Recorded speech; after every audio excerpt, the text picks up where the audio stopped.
This is Ryan Elliott for Boxing Social in association with Betfred. We're in London. We just concluded the draw ahead of Ultimate Boxer 6 in Manchester on December 13th. With me competing in the tournament, Josh Sandland. Josh, first and foremost, how are you? Very well, thank you very much. That's good to hear. As I've mentioned, we just had the draw. You now know who you'll be facing December 13th. Kamil Sokolowski, a boogeyman at domestic level for a lot of people. What do you make of that fight? Fantastic. It's a cracker for fans, in it. We both come to fight. We're both branded as journeyman, but I don't believe in stuff like that. He's a tough fighter. He comes to fight.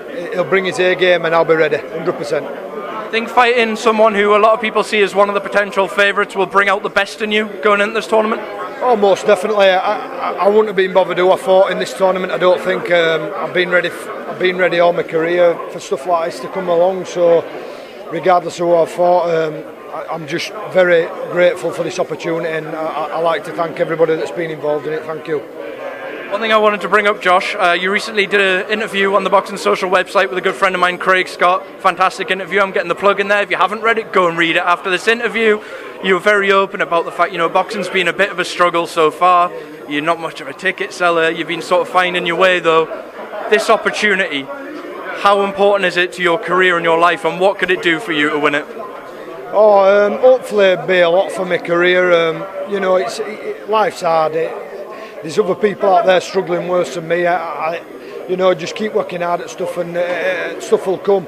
And Craig Scott, I'd like to say thank you very much. You're a lovely fella. I could talk to you all day on the phone, and we have a good laugh together when we're going through stuff. So, yeah, give it a read. I hope people like it, and thank you very much. I truly believe I'm going to do the best I can in anything that I do. Now, when we look at boxing from an outside perspective, I think a lot of the time we're sort of guilty of just looking at the glitz and the glamour and not sort of looking at those that have to juggle it with other work and sort of trying to make a living at the same time. What is that dynamic like, trying to juggle a job with fighting and training, etc.? How does that all work? It's very hard. I work full time. I've got my own business. I've got two kids as well, Lenny and Ronnie, and it's hard. Everything's hard in life, but we've just got to keep going, keep working hard at stuff that we believe we can do, and hopefully one day that door will open and we'll get the success we deserve. What's it been like just sort of trying to prepare for such a big opportunity, not knowing as well until about an hour ago who you're actually going to be facing? You're preparing for sort of 7 different guys in a way. Is it just about being the best you and then working it out from there when you know who you've got? I've got a brilliant trainer called Michael Elliwell. He always keeps me ready. I'm always ready for fights when I'm with him. He's a man. He knows everything. There's no problem. I just don't see any problem. In anything that I do. As long as he gets me ready and he stays with me and stuff like that, we'll be ready for anybody in this competition. It's not a problem. How does the mindset change going into a tournament like this? Obviously, it's such a big opportunity for all of you.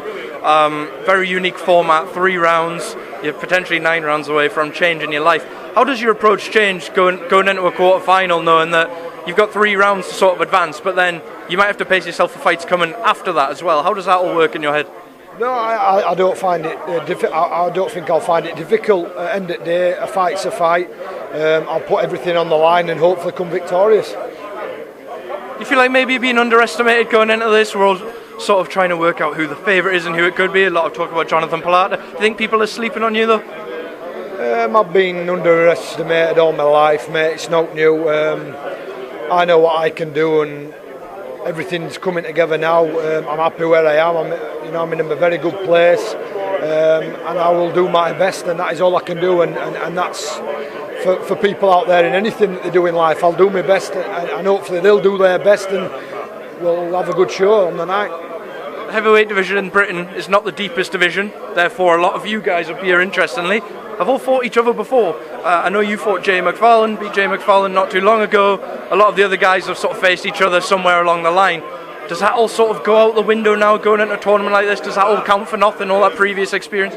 It means no to me anyway, regardless of win or lose or draw against anybody.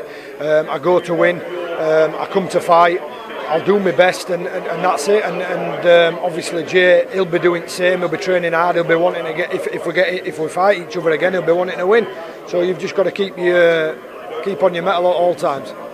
Final thing before I let you go, Josh. Huge heavyweight clash out in Saudi Arabia next week. Andy Ruiz defending his unified heavyweight championship against Anthony Joshua. As a fellow heavyweight, I just wanted to get your thoughts. Repeat or revenge? Repeat. Ruiz is doing it for the big guys. Josh Sandland, thank you very much. Best of luck December 30th.